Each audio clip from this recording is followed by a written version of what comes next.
Welcome back to R V tailoring and R embroidery. ಇವತ್ತಿನ ನಮ್ಮ ಆರಿ 50 days ಚಾಲೆಂಜಲ್ಲಿ ಕೋರ್ಸಲ್ಲಿ ನಾನು ಇವತ್ತಿನ ಕ್ಲಾಸ್ ನಂಬರ್ 8 ಹೇಳ್ಕೊಡ್ತಿದ್ದೀನಿ.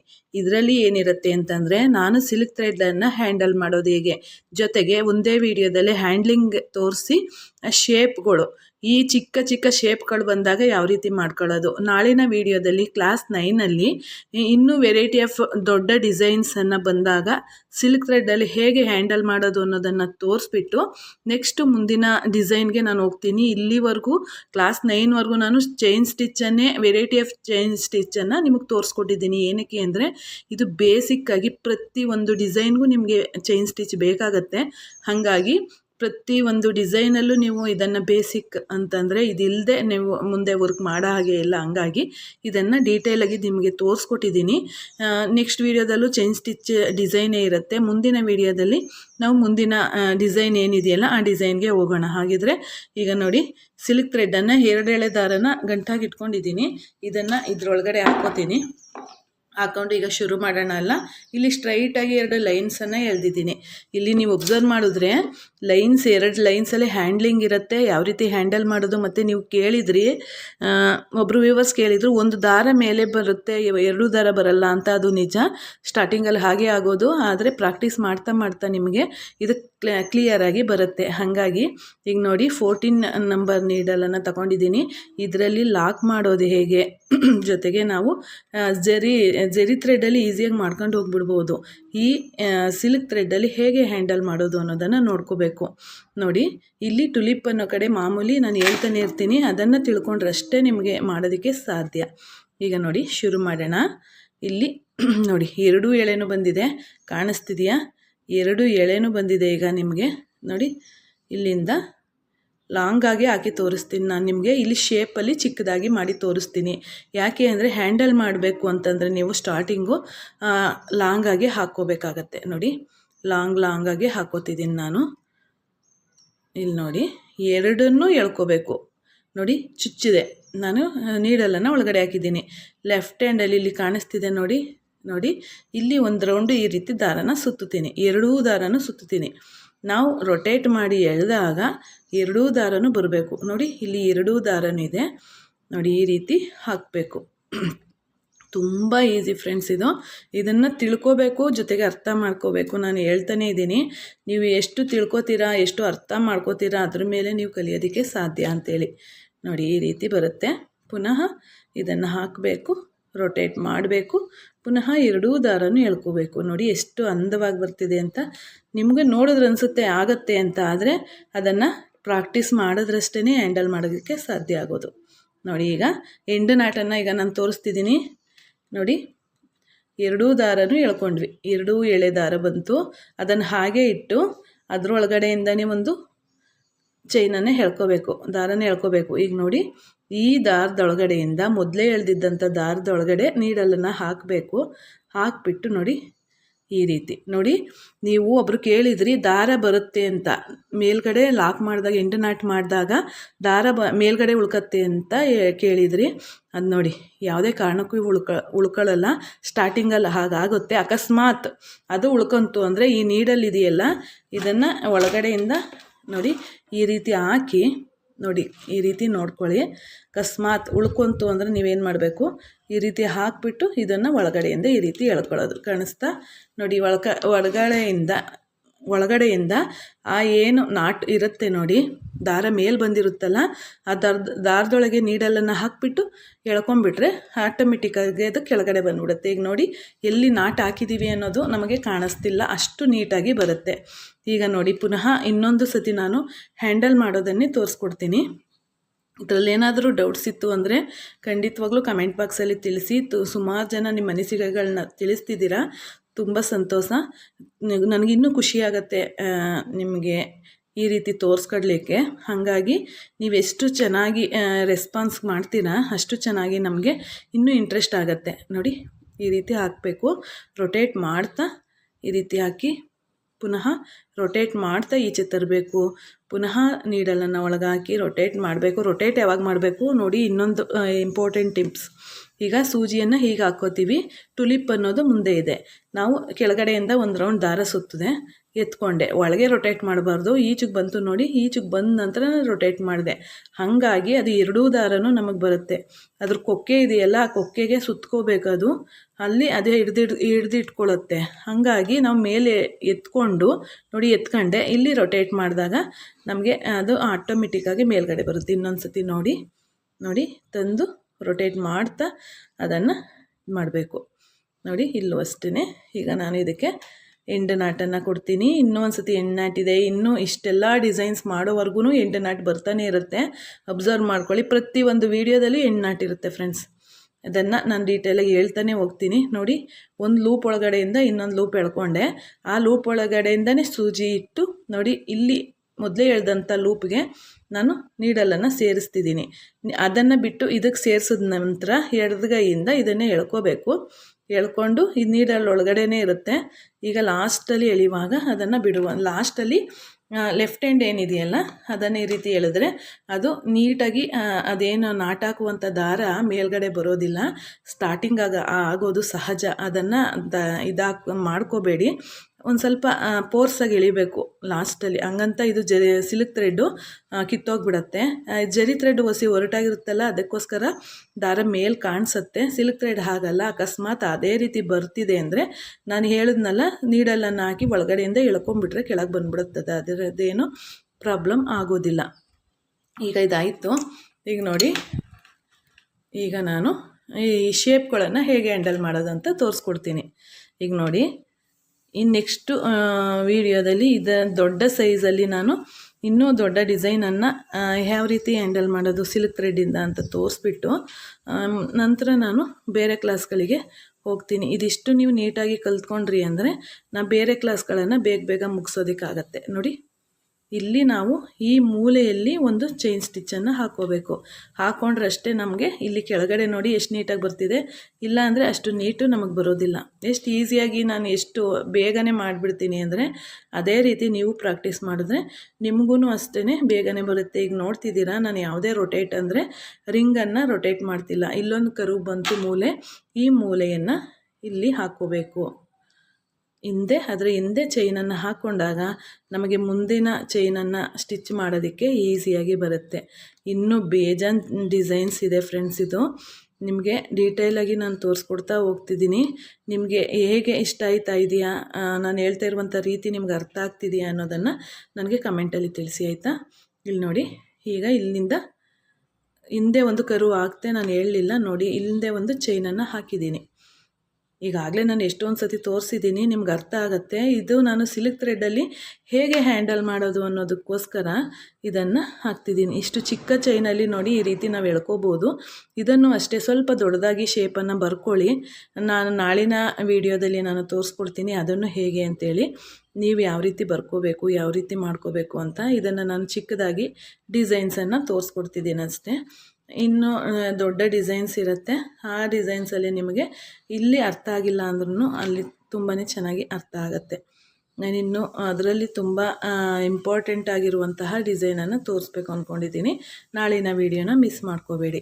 ಈಗ ನೋಡಿ, ಇಲ್ಲಿ ಇದಾಯ್ತಲ್ವ. ಈಗ ಇಲ್ಲಿ ಇದಕ್ಕೆ ಈ ಎಂಡ್ ನಾಟ್ ನೋಡಿ ಎಷ್ಟು ಈಸಿಯಾಗಿ ಹಾಕ್ಬಿಡ್ಬೋದು ಅಂತ. ಒಟ್ಟಿನಲ್ಲಿ ನೀವು ಎಣ್ಣಾಟ ಹಾಕೋದನ್ನು ನೀಟಾಗಿ ಕಲ್ತ್ಕೋಬೇಕು. ಇದು ನೋಡಿ, ಲಾಕ್ ಆಯಿತು. ಈಗ ನೋಡಿ, ತಿಲಕ ಡಿಸೈನ್ಸು. ಈ ಡಿಸೈನ್ ಈಗಾಗಲೇ ನಾನು ಜರಿ ಥ್ರೆಡ್ಡಲ್ಲೂ ತೋರಿಸ್ಕೊಟ್ಟಿದ್ನಲ್ವ. ಹಾಗೆ ಈಗ ನೋಡಿ, ಇಲ್ಲಿಂದ ಶುರು ಮಾಡೋಣ.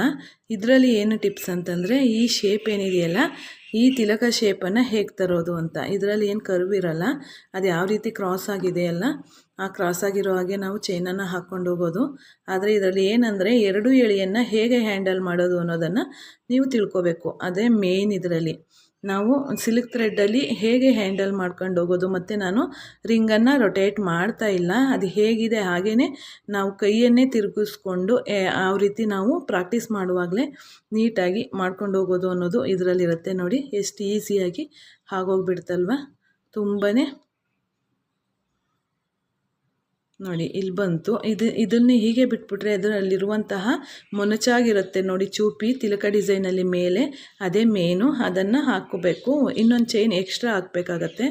ಜೊತೆಗೆ ನೋಡಿ ಇದರಲ್ಲಿ ನಾನು ನಾಟನ್ನು ಹಾಕೋತಾ ಇದ್ದೀನಿ. ಈ 2 ಎಳೆಯಿಂದ ಪುನಃ ಇನ್ನೆರಡು ಎಳೆಯನ್ನು ತಂದು ಅದರೊಳಗಡೆಯಿಂದ ಆ ದಾರನ ಹಿಡ್ಕೋತೀನಿ ನಾನು. ನೋಡಿ ಈ ರೀತಿ ಹಿಡ್ಕೊಂಡಾಗ ನೋಡಿ ಈ ರೀತಿ ಆಗತ್ತೆ.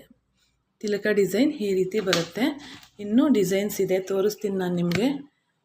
ನೋಡಿ ಇನ್ನು ನಾನು ಹಾರ್ಟ್ ಶೇಪ್ ಬರೆದಿದ್ದೀನಿ, ಮತ್ತು ಇದರಲ್ಲಿ ಡೈಮಂಡ್ ಶೇಪು ಮತ್ತು ಬಾಕ್ಸ್ ಟೈಪ್ ಎಲ್ಲ ಇದೆ. ಅದನ್ನು ನಾನು ತೋರಿಸ್ಕೊಡ್ತೀನಿ. ನೀವು ಮಿಸ್ ಮಾಡ್ದಂತೆ ಕೊನೆವರೆಗೂ ವಿಡಿಯೋನ ನೋಡಿದ್ರಷ್ಟೇ ನಿಮಗೆ ಅರ್ಥ ಆಗುವಂಥದ್ದು. ನೋಡಿ ಈಗ ಇದಾಯ್ತಲ್ವ. ಈಗ ನಾನು ಇಲ್ಲಿ ಶುರು ಮಾಡ್ತಿದ್ದೀನಿ ಆರ್ಟ್ ಶೇಪನ್ನು. ಆರ್ಟ್ ಶೇಪಲ್ಲಿ ಎಷ್ಟು ನೋಡಲಿಕ್ಕೆ ತುಂಬಾ ಚೆನ್ನಾಗಿ ಬರುತ್ತೆ. ಆ ರೀತಿ ನೋಡಿ ಇದರಲ್ಲೂ ಅಷ್ಟೇ ಚೈನನ್ನು ಹೇಗೆ ಹ್ಯಾಂಡಲ್ ಮಾಡೋದು ಅನ್ನೋದು, ಚೈನ್ ಸ್ಟಿಚ್ಚನ್ನು ಸಿಲ್ಕ್ ಥ್ರೆಡ್ಡಲ್ಲಿ ನೋಡಿ ತುಂಬಾ ಈಸಿಯಾಗಿ ನಾವು ಮಾಡ್ಕೊಂಡು ಹೋಗ್ಬಿಡ್ಬೋದು. ನೀವು ಅಷ್ಟೇ ಪ್ರಾಕ್ಟೀಸ್ ಮಾಡಿದ್ರೆ ಯಾರು ಬೇಕಾದ್ರೂ ಅದು ಗ್ರಿಪ್ ಹಿಡ್ಕೊಂಡು ಅದೇನು ಹೇಳ್ತಿದ್ದಾರೆ ಅನ್ನೋದನ್ನು ಅರ್ಥ ಮಾಡಿಕೊಂಡ್ರೆ ನಾವು ಯಾರು ಬೇಕಾದ್ರೂ ಆರಿ ವರ್ಕಲ್ಲಿ ಸಕ್ಸಸ್ಸನ್ನು ಕಾಣಬಹುದು. ಅಷ್ಟು ಈಸಿಯಾಗಿ ಬರುತ್ತೆ. ನಾವು ಕಲಿವರೆಗೂ ಅಷ್ಟೇ ಅಯ್ಯೋ ಯಪ್ಪ ಎಲ್ಲ ಪ್ರತಿಯೊಂದು ಹೊಲ್ಗೆನೂ ಕೈಯಲ್ಲೇ ಹಾಕಬೇಕಲ್ಲ ಅನ್ನುವಂಥದ್ದೊಂದು ಭಯನೂ ಇರುತ್ತೆ ಆರಿ ವರ್ಕಲ್ಲಿ. ಯಾಕೆ ಅಂದರೆ ಮಿಷಿನ್ ವರ್ಕ್ ಅಂದರೆ ಆಗಲ್ಲ. ಒಂದು ಅರ್ಧ ಗಂಟೆಗೆ ಒಂದಷ್ಟು ಡಿಸೈನನ್ನು ಮಾಡಿ ಬಿಸಾಕ್ಬಿಡ್ತಾರೆ ಮಿಷನ್ನಲ್ಲಿ. ಆದರೆ ಮನುಷ್ಯ ಕೈಯಲ್ಲೇ ಮಾಡಬೇಕು ಅಂತಂದಾಗ ಅದು ಒಂದು ಸ್ವಲ್ಪ ಟೈಮ್ ಹಿಡಿಯುತ್ತೆ. ಆದರೆ ಪ್ರಾಕ್ಟೀಸ್ ಆಗೋದ್ರೆ ನಾವು ಅಷ್ಟೇ ಫಾಸ್ಟಾಗಿ ಮಾಡ್ಕೊಂಡು ಹೋಗ್ಬೋದು, ಯಾವುದೇ ತೊಂದರೆ ಇಲ್ಲ. ಡಿಸೈನನ್ನು ಒಂದು ದಿವಸಕ್ಕೆ ಮುಗಿಸುವಂಥದ್ದಿದೆ ತುಂಬ ಅರ್ಜೆಂಟು ಅಂದಾಗ. ನಾವು ಈಗ ಒಂದು ಕಡೆ ಕೆಲಸಕ್ಕೆ ಹೋಗ್ತೀವಿ ಅಂದಾಗ 9 ಗಂಟೆ ಕೆಲಸ ನಾವು ಮಾಡಲೇಬೇಕಾಗತ್ತೆ. ಅದೇ ಟೈಮಿಂಗ್ಸನ್ನು ನಾವು ಮನೇಲೇ ಇಟ್ಕೊಂಡು ನಾವು ಮಾಡ್ತೀವಿ ಅಂದರೆ ಆರಾಮಾಗಿ ಮುಗಿಸ್ಕೋಬೋದು. ನೋಡಿ ನಾಟು ಕಳ್ಕೊಂತು ಈ ರೀತಿ ಆಗುತ್ತೆ. ಇವೆಲ್ಲನೂ ನೋಡಿ ತಿಳ್ಕೊಬೇಕಾಗತ್ತೆ ನೀವು. ನೋಡಿ ನಾಟು ಕರೆಕ್ಟಾಗಿಲ್ಲ ಅಂದರೆ, ನಾಟಲ್ಲಿ ಕರೆಕ್ಟಾಗಿ ಕೂತಿಲ್ಲ ಅಂದರೆ ಚಕ್ಕಂತ ಕಳ್ಕೊಂಬಿಡುತ್ತೆ. ಅದೇನು ಮುಲಾಜೆ ಇಲ್ಲ. ಆ ರೀತಿ ನಾವು ಅಷ್ಟು ಹಾಕಿರುವಂತಹ ಡಿಸೈನ್ ಏನಿದೆಯಲ್ಲ ಅದು ನಮಗೆ ವೇಸ್ಟ್ ಆಗಿಬಿಡತ್ತೆ. ನೋಡಿದ್ರಲ್ಲ ಈ ರೀತಿ. ಈಗ ನೋಡಿ ಇಲ್ಲಿಂದ ಶುರು ಮಾಡ್ತೀನಿ ಕೆಳಗಡೆಯಿಂದ. ಇದು ನಾವೇನು ಹೇಳ್ತೀವಿ ಡೈಮಂಡ್ ಶೇಪ್ ಅಂತ ಹೇಳ್ತೀವಿ. ಅದನ್ನು ನಾವು 2 ಎಳೆಯನ್ನು ಹೇಗೆ ರೊಟೇಟ್ ಮಾಡ್ಕೋಬೇಕು, ಮತ್ತು ಅದರಲ್ಲಿ 4 ಮೂಲೆ ಬರುತ್ತೆ. 4 ಮೂಲೆಯನ್ನು ಹೇಗೆ ಕೂರಿಸ್ಬೇಕು, ನಾವು ಮೂಲೆಯೆಲ್ಲ ನೀಟಾಗಿ ಕೂರಿಸಿದ್ರಷ್ಟೇ ನಮಗೆ ಆ ಡೈಮಂಡ್ ಶೇಪ್ ಬರುವಂಥದ್ದು. ಇಲ್ಲಿ ನೋಡಿ, ಇಲ್ಲಿ ಒಂದು ಎಕ್ಸ್ಟ್ರಾ ಚೈನನ್ನು ಹಿಂದೆ ಹಾಕೋಬೇಕು. ಹಾಕ್ಕೊಂಡು ಮುಂದಕ್ಕೆ ಚೈನನ್ನು ತಗೊಂಡು ಹೋಗಬೇಕು. ಹಿಂಗೆ ಮಾಡಿದಾಗ ಅಷ್ಟೇ ನಮಗೆ ಅಲ್ಲಿ ಮೂಲೆ ಅನ್ನುವಂಥದ್ದು ನೀಟಾಗಿ ಬರೋದಕ್ಕೆ ಸಾಧ್ಯ. ನೋಡಿ ಈ ರೀತಿ ಬರುತ್ತೆ. ತುಂಬಾ ಈಸಿಯಾಗಿ ಬರುತ್ತೆ. ಮತ್ತು ಇಲ್ಲೂ ಅಷ್ಟೇ ಇಲ್ಲೊಂದು ಪುಟ್ಟ ಚೈನನ್ನು ಹಾಕೋಬೇಕು. ಆ ಗೆರೆ ಮುಗಿಯುವ ಟೈಮ್ ಏನಿದೆಯಲ್ಲ, ಆ ಗೆರೆ ಎಡ್ಜ್ ಬರುತ್ತೆ ನೋಡಿ, ಆ ಡೈಮಂಡ್ ಶೇಪ್ ಗೆರೆ ಎಡ್ಜ್ ಮೂಲೆ ಅಲ್ಲಿ ಒಂದು ಎಕ್ಸ್ಟ್ರಾ ಚೈನನ್ನು ಹಾಕೋಬೇಕು. ನೋಡಿ ಇಲ್ಲಿ ಬಂತು. ಇಲ್ಲೂ ಅಷ್ಟೇ ಒಂದು ಎಕ್ಸ್ಟ್ರಾ ಚೈನನ್ನು ಹಾಕ್ಕೊಳ್ಳೋಣ. ಹಾಕ್ಕೊಂಡಾದ ನಂತರ ನಾವು ಇದನ್ನು ಈ ರೀತಿ ತಗೊಂಡು ಬಂದು ಇಲ್ಲಿ ಸೇರಿಸಿದಾಗ ನಮಗೆ ಎಷ್ಟು ನೀಟಾಗಿರುವಂತಹ ಒಂದು ಡೈಮಂಡ್ ಶೇಪ್ ನಮಗೆ ಇಲ್ಲಿ ಬಂತು. ಇದರೊಳಗೆ ನಾವು ಬೇಕಾದ ಡಿಸೈನನ್ನು ಮಾಡಬಹುದು. ನಾನು ಮುಂದಿನ ವೀಡಿಯೋಸಲ್ಲಿ ಹೇಳ್ತಾ ಹೋಗ್ತೀನಿ. ಫಸ್ಟು ನೀವು ಇದನ್ನು ತಿಳ್ಕೊಳ್ಳಿ ಆಯಿತಾ. ಇನ್ನೂ ಸಾಗರದಷ್ಟಿದೆ ಇದು. 50 ಕ್ಲಾಸಲ್ಲಿ ತೀರಿಸ್ಬೇಕು ಅಂದಾಗ ಸ್ವಲ್ಪ ಬೇಗನೆ ಹೇಳ್ಕೊಟ್ಕೊಂಡು ಹೋಗ್ಬೇಕಾಗತ್ತೆ ನಾನು. ನೋಡಿ ಇಲ್ಲಿ ಬಂದರೆ ಬಾಕ್ಸ್ ಟೈಪ್ ಇಲ್ಲಿ ಇದೆ ನೋಡಿ, ಇದು ಬಾಕ್ಸ್ ಟೈಪನ್ನು ಮಾಡ್ಕೊಳ್ಳೋಣ.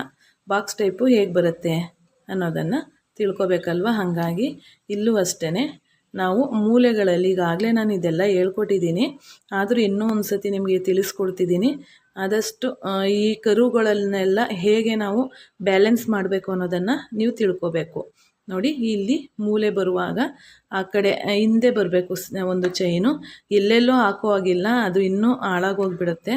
ನಮಗೆ ಅದು ಕ್ಲಿಯರಾಗಿ ಬರೋದಕ್ಕೆ ಯಾವ ಕಡೆ ಹಾಕೋಬೇಕು ನೋಡಬೇಕು. ನಾವು ಮಾಡುವಾಗ ಕಾಣಿಸ್ತಿದೆಯಾ ನೋಡಿ, ಕಾಣಿಸ್ತಿದೆ. ಯಾಕೆಂದರೆ ಫುಲ್ಲು ಅಷ್ಟು ಡಿಸೈನ್ ತೋರಿಸಿದ್ದೀನಲ್ಲ, ಫುಲ್ಲು ಕವರ್ ಆಗ್ತಿಲ್ಲ. ಸ್ವಲ್ಪ ಅಡ್ಜಸ್ಟ್ ಮಾಡ್ಕೊಳ್ಳಿ. ನಾನು ಕೊನೆಯಲ್ಲಿ ತೋರಿಸ್ತೀನಿ ಹೇಗೆ ಬಂದಿದೆ ಅಂಥೇಳಿ. ನೋಡಿ ಮೊಬೈಲಲ್ಲಿ ಅಷ್ಟು ಎಲ್ಲ ಕವರ್ ಆಗ್ತಿಲ್ಲ ನೋಡಿ.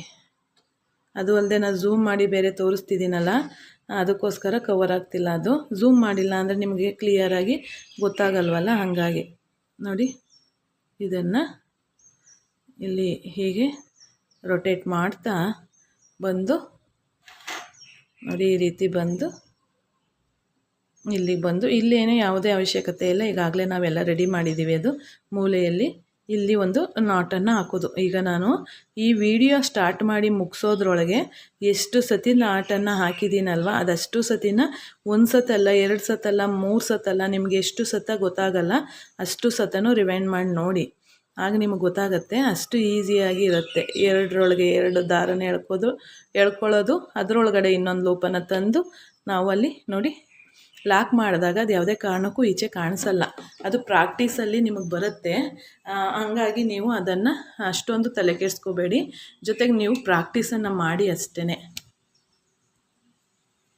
ಡಿಸೈನ್ಸನ್ನು ನಾನು ತೋರಿಸ್ತೀನಿ, ಯಾವ ರೀತಿ ಬಂದಿದೆ ಅನ್ನೋದನ್ನು ನೀವೇ ನೋಡಿ.